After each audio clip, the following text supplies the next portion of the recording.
Who's the stupidest person you've ever met, and what story perfectly sums up their stupidity? An old co-worker named James. We worked at McDonald's and were both 16. One time, while mopping the lobby, he for some unknown reason decided to chase a number of customers around with the mop, yelling, "I'm gonna getcha." He was fired on the spot. My brother and I were in the kitchen one day as teenagers. My brother was filling the sink to wash dishes. When the sink was nearly full, he went to turn the tap off, but it wouldn't budge, so the water kept flowing. I tried turning it too, but with no success. This is when the panic set in. The level of the water was rising fast and we didn't want to flood the kitchen. He took big saucepans out of the press to fill with water to keep things from overflowing. While I was in frantic scramble under the sink trying to find the mains to turn it off there, I couldn't find it. Now really panicking, I took over the pot filling duty and my brother went running off to look for Dad as quick as he could. Dad came running in with my brother while we were shouting at him about looking for the mains. Dad just came over to the sink and pulled the plug out of the hole, letting all the water down the drain. Ha ha. T've told this story before, but I like telling it because fuck Tammy. I had a boss named Tammy. One night, we were all working late doing stocktake, and we were discussing the impending lunar eclipse. Someone asked what happens during an eclipse.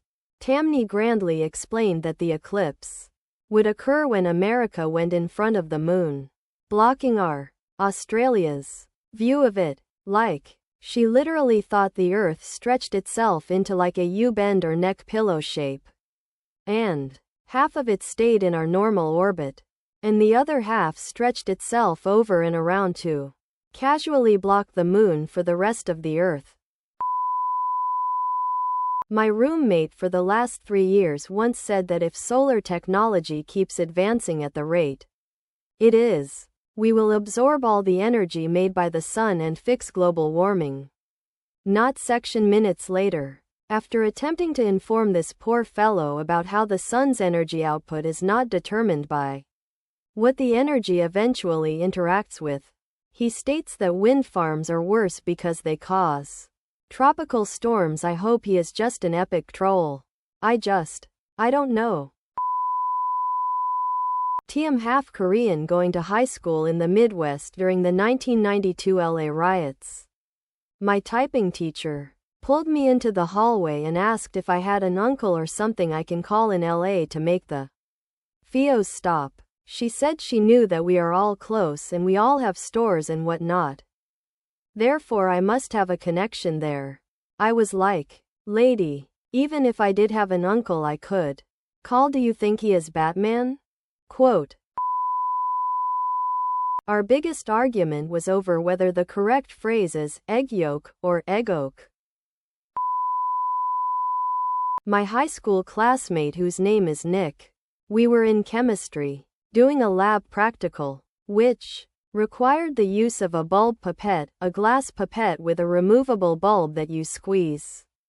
Nick didn't know how to use the pipette, so he put it to his mouth to suck up sulfuric acid. It got about 3/4 of the way up before our teacher screamed, "Nick, stop that right now. They do the crossings beep for blind people, but blind people can't drive?" Quote. I've posted this story before, but this seems like another appropriate thread for this story. One night during high school, my friend and I got invited to a party. I didn't drive back then, so my friend picked me up. All went well on our way to the party. On the way back, however, he got pulled over. As we were pulling to the side of the road, I told him that I was gonna pretend to be sleeping since I was the passenger. Anyway, I hear the cop get out of his cop car, walk towards our car, stops at the window but doesn't say anything. I can feel the brightness of his flashlight, but I don't hear him or my friend say anything. After about what seemed like an eternity, I decide to open my eyes to see what's going on. That's when I see my friend. The guy who is driving is pretending like he is sleeping too. I can sum it up very easily. We were at the shooting range. His gun jammed. He looked down the barrel to see what was wrong. The first time I met Ben was in Improv 101. I was only taking the class for fun, but about half the people there were aspiring actors, including Ben. On the first day, the teacher had us all play this silly game to break the ice, and so we'd all remember each other's names. The rules are pretty simple. 1. Pick an adjective that starts with the same letter as your first name. 2. Introduce yourself using adjective plus first name. And 3. Do a simple gesture that goes with it. So, everyone is going around the circle, introducing themselves as Daring Daniel and Lonely Lauren and Awesome Alex, until we get to Ben. Ben introduces himself as Surfer Ben. He proceeded to misunderstand at least one key element of every game or exercise for the rest of the class. I have no clue how this man functions in daily life. He has since managed to get a few featured extra roles on TV, though. I am sure if I thought real hard I could come up with someone more stupid. But this story is pretty good. There was this receptionist at the veterinary office we have taken our dogs to over the years who argued with my dad about how to pronounce his own name. He went in to pick up some prescription, something for our dog Daisy, and this girl asked the typical name of dog, name of owner type questions. We have it listed as Michelle and you don't look like a Michelle, she says. Dad asked how it was spelled on the monitor, and sure enough it was still spelled Michael, Dad's name. He said, that says Michael. That's my name. And she argued with him about it. He had to get his driver's license out to show her.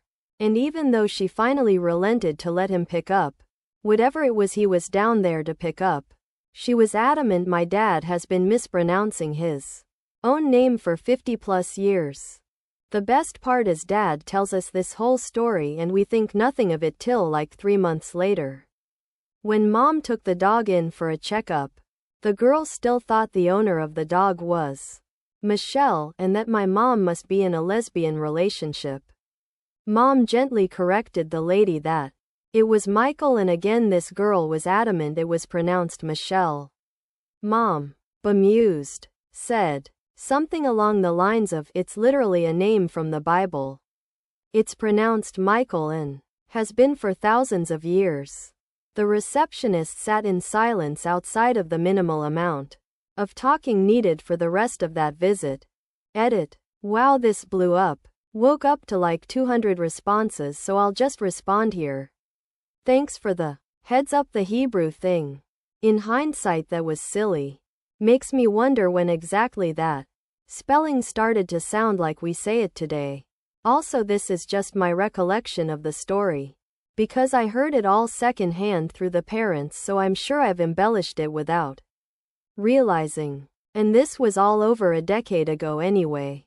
As for Homegirl, she was very much typical white girl. My guess is she had a foreign friend that spelled her name that way and pronounced it Michelle, and she figured that was just the only possible way to say it. It's more the arguing over how to say it thing than anything else. Who argues with someone on how that person says their own name? My ex-husband. We were playing rock, paper, scissors to decide who had to go change the baby best 2 of 3. Round 1. I throw scissor and he throws rock. I win, he proclaimed. Round 2. I throw paper and he throws rock. I win, he says again. Paper beats rock, I tell him. His response? No, rock beats everything. I spend like section minutes trying to wrap my mind around this. Finally I ask him, then, What's the point of even playing? Quote, in total sincerity he says, to have fun. Quote, clarification edits. 1. No. Sadly. He was not trolling me. He was completely serious. I know it's hard to believe, but in all fairness he was born and raised in Florida. 2. Yes. I changed the baby. I did pretty much everything involving the baby after that. 3. As for my own level of intelligence and that of my son, I think he said it best himself when, at 4 years old, he said to me, Daddy can't help it. What's your excuse? Quote, literally this guy got fired last week for doing this. Whenever a customer would enter the store, he would mimic everything they said. Whilst already bad enough, he would try his best to copy their accent too, no matter what accent it was. Multiple complaints to our store have been made about this guy and he had plenty of warnings. Well, last week he finally got fired while serving an Asian customer and in full view of our manager. He says this. Haru would you like a brag? Quote, got pulled into the office where apparently he still maintained he'd done nothing wrong and couldn't understand why he was being fired. Definitely a dumbass. Old coworker of mine. He was helping me move and while we were carrying a couch he dropped it. Thinking he was hurt, I asked if he was okay, and with the most serious and frightening look in his eyes he said, pointing, look, it's the moon and it's daytime. He was 25 at the time.